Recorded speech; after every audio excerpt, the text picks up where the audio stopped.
Select USA TV, one of the hashtags right below this particular feed. We want to say thank you so very much. And also, for those of you that have emailed me any questions, marcusselect@gmail.com. Thank you in advance. We're talking about cursed by words, behavior, and beliefs. And I will make a new graphic on that. Excuse me, but the pollen has really reeked my brain to the degree that you may hear a little sniffling here and there. But once again, for those of you that joined me on the last session, thank you so very much for that. And I appreciate all of your support. I did not see on my mobile setup here where I could load up. Oh, I see it now, where I can present on stream. So let's go ahead on and at least get a piece of something up there. And this is, as you would know, Sunday Thoughts with Marcus. Okay, let's get right into it. On the last session, I think my main point that I was trying to share with you is that we have two types of people in our lives. And this is not to say that we're to uproot one or the other, but suffice it is to say that there are those in our lives who are there to bless us, and there are those in our lives who are there to curse us, by design of that which is invisible and evil, and by that which is design that is legendary in the sense of our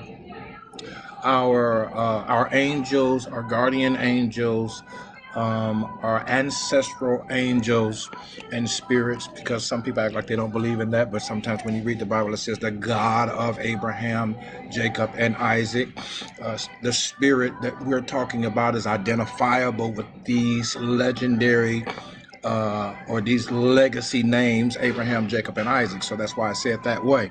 So the positive and the negative do coexist, and we have people in our lives to bless and to curse. Unfortunately, the Christian church in America has gotten to the point where they have figured out they know everything about spirit living, and puts it in one nutshell, which is to say that Jesus came to break the curse. And the deliverance ministries have gone as far as to saying that if you claim the blessing that Christ, through the finished work of the cross, has brought, then the curse is broken. There's another set of theologians and followers who follow the subscription of sin brought forth the curse. Therefore, Jesus came and broke the power of sin. So therefore, the curse is null and void. And all these could be true, but I subscribe to a third or a number of other options for you to think about. One is that we are living in a world where the atmosphere is conducive for mistakes and conducive for error. Just like that atmosphere is also conducive for goodness, grace, and mercy. We're living in an atmosphere where we dare to err, but we hopefully learn from the error of our ways and that of other people's error. That being said, the curse can come in my ways in a threefold demonstration. Number one, the curse can come by words, and I'm going to talk about that in a minute. The curse is reinstated by words, pronounced by words. The curse is also reinstated by behaviors. Yes, for those that want to subscribe that Christ and the power of the cross through the resurrection eliminated the power of the curse and redeemed mankind from its domain, if you will, its rulership. That is a legal, if you will, position in Christendom, if you will, according to the understanding that is widely accepted among believers. But I am not here to debate that which theologians bring uh, to the table of fellowships across the West. I'm here to introduce you to another aspect of curses.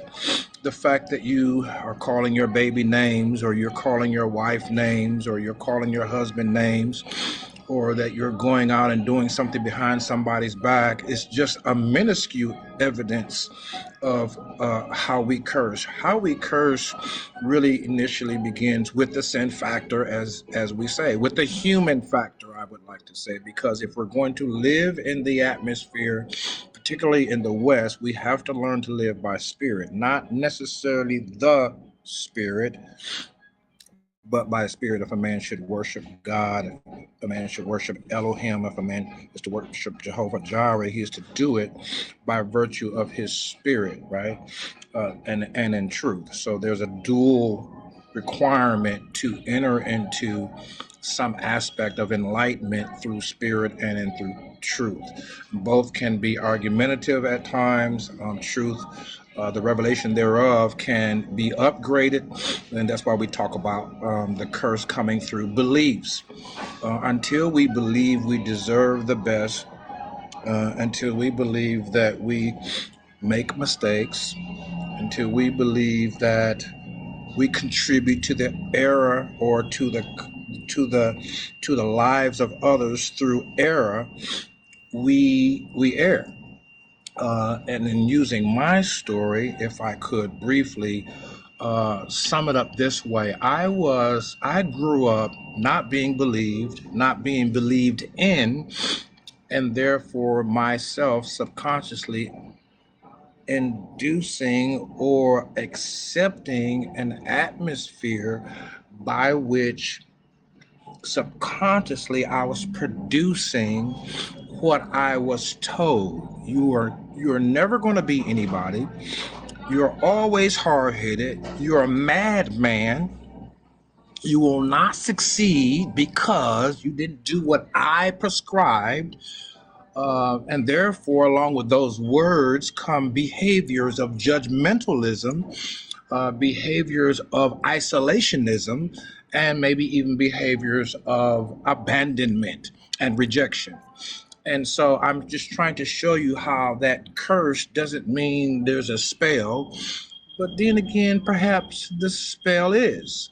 Because when you have someone who is a guardian over your physical body and your psychological development, who never believes you when you tell them that that was not something you did, who never believes in you because perhaps they have no reference for how your personality could be so bold and so different and so creative and so innovative. When you have those kinds of people who submerge who you are emerging to be, then the curse then comes by the words and the behavior by which you are being treated, particularly in your developmental years. So let's back up now and talk about your developmental years. Most curses are introduced to us in the formidable years. Let me repeat that. Most curses are introduced into the human being during the years where they should be shielded, protected, and guarded and nourished the most. Again, most curses for all of us are introduced during our formidable years, or the years when we are developing as a child, as a baby, as a child, as an adolescent. Most curses are introduced for a number of reasons. Sin or transgression is only the main vein of it, as the Christian would say, or the theologians of Christendom would say. But there is a deeper understanding that I'm hoping that you could walk away from this Sunday Thoughts with. That is that in our lives, we ourselves have experienced curses from the words and the behaviors of our friends, of our guardians, of our families, of our constituents, of our schoolmates. Being bullied is a type of curse. Being talked about is a type of curse. Being accused on a regular basis is a type of curse. And we see then, thus, when we look at society, that the exchange is continuous, and we see the exchange being relentless and without stopping.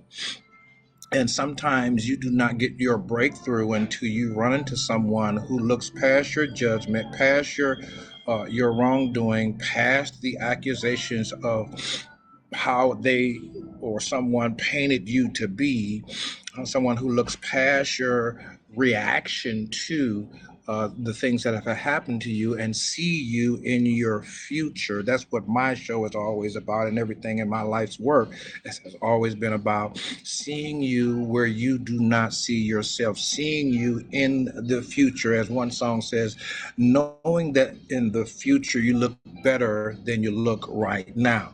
And so let me be firm to establish that these curses are either reiterated or reintroduced or rebranded through words, through behaviors, and through beliefs. I would think that the ultimate outlook of a curse is to sink this feeling of negativity and biodegradable efforts that you may put forth to do something or to succeed at something into a coffin, through the degradation of who you are emerging to be, through the casting of doubt upon who you may be emerging to be. And therefore, the intention therein is for you to digest enough negativity, enough negative words, enough rejection, enough abandonment, enough trauma, to the degree that it soaks into your subconscious, and thereby automatically from the subconscious place drives your lifestyle. Now let's use myself for an example. As I said earlier, I was not told I could be anybody. I was told that you need to learn to follow the rules. I was blamed most of my childhood for most things that I did not do. And then when I reacted to the blaming and the accusations and the punishments of those accusations, then I was pinpointed and judged by the law and by my family to say, see, this is what we're talking about. So, there's this old scripture that says, fathers, provoke not your children to anger. But of course, we don't read that as parents or as authority figures in the lives of children. We just read children obey your parents. And then we preach that, and then we run with that, and we build a whole mountain around that, when there's an actual balance of the matter saying fathers or those who are father figures or authority figures do not provoke children to a level of anger that they become reactive in their lives. Okay, so let me just have a moment of Selah for you to digest the fact that curses come through words, they come through behaviors, and they come through beliefs. Let me ask you, who has cursed you? What was said about you from most times people that were closest in your camp who have not come back to reverse what they have said?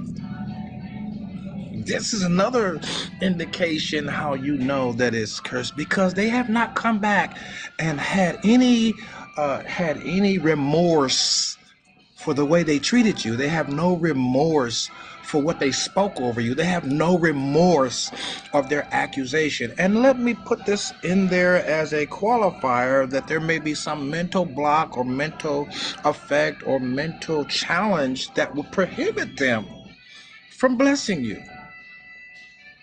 But as long as you see the stoppage of your efforts, as long as you sense that curse, you are accountable or responsible and can be accountable to break it here and now. And then we'll talk about later how that you just don't want to break a curse, but you want to fight to reinstate that which already is, and that is the blessing that you are beautiful, that you are successful, or that you are handsome, or that you are effective, and that you do get things done, and that you don't tear things up, and on and on and on. Usually, when you hear many things being said about you, even in the reactive situation, I want you to start thinking about that everything that you're hearing with your natural ear, you are the opposite of that. So if somebody's calling you a bitch and a hoe, then you're the opposite of that. You are queen. Come on now, and a king. That's an example. So on today's Sunday thoughts, I don't want to really keep you long. I have other things that I want to do to enjoy myself and get myself ready for the week. But I stopped by to tell you, watch to see what level of people in your life are actually blessing you and setting themselves in agreement that you would prosper and be in health even as your soul prospers, as the scriptures say, or how are people cursing you? Gossip is a form of a curse. Jealousy is a form of a curse. Passive aggressiveness is a form of a curse. Whispering secrets is a form of a curse.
And then we're going to go back, and please forgive us if we have demonstrated some technical difficulties here. We had what we call some technical difficulties here for a moment. But so it's up to us to evaluate, okay, is this person being a blessing to me? And there are many times that the negative is used to move you toward the positive because you've been so orientated. I felt some push me. So orientated to negativity, so orientated to things that are bad, if you will. So orientated to that which is dark. That sometimes, at least for me in my life, it became my inspiration. Darkness became my inspiration. That's right. Accusation became my inspiration. Denial became my inspiration. Abandonment became my inspiration. Rejection became my inspiration. And I do not care anymore what family or friends, so-called friends or associates are accomplishing in their lives or doing in their lives. All I know is that I'm going to drain from the negative things that I have walked through and an energy that will allow me to be unstoppable. I'm going to drain from that which was supposed to kill me and allow it to infuse me. I'm going to take away from that which is supposed to kill me and resurrect to a place Well, I will pour into others until the day I lose or use my last breath. I'm bringing these things to you because I know what it's like to give a 10, 20, 30-year effort to something and still folks still don't believe in you. I know what it's like to stand in rightness when you used to react in wrongness and you are not celebrated by the same people who said, I wish he wouldn't be criminal. I wish he wouldn't be bad. Listen, the human mind errs in words and behaviors. We'll talk more next week about beliefs. I want you to be encouraged. I want you to remove. I want you to stop. I want you to put an injunction in by the words of your mouth and also coincide that with your behaviors, thus having the end goal to change your beliefs that you are deserving. This is your moment. This is your day. This is your month. This is your week. This is your year. Negativity cannot be eroded. It cannot be eradicated. Negativity can, some people say, oh, I'm not going to be around anybody who's going to be negative. Listen, if you raise the hood of your car, you have both a negative and a positive pulse. We have to have in this atmosphere both. But I want you to take that which is dark and turn the switch on and receive the light. I want you to take that which is harsh and turn the switch on and allow kindness to manifest. I want you to take that which within you have been rejected and hit the switch and learn how to embrace without judgment, without gossip, without whisper, without secret. Until next time, follow me right here on Haps TV. Also, Select USA TV can be found wherever social media platforms exist online. Thank you so much for following me. If you have any questions, please leave them for me, and may God bless you is my prayer.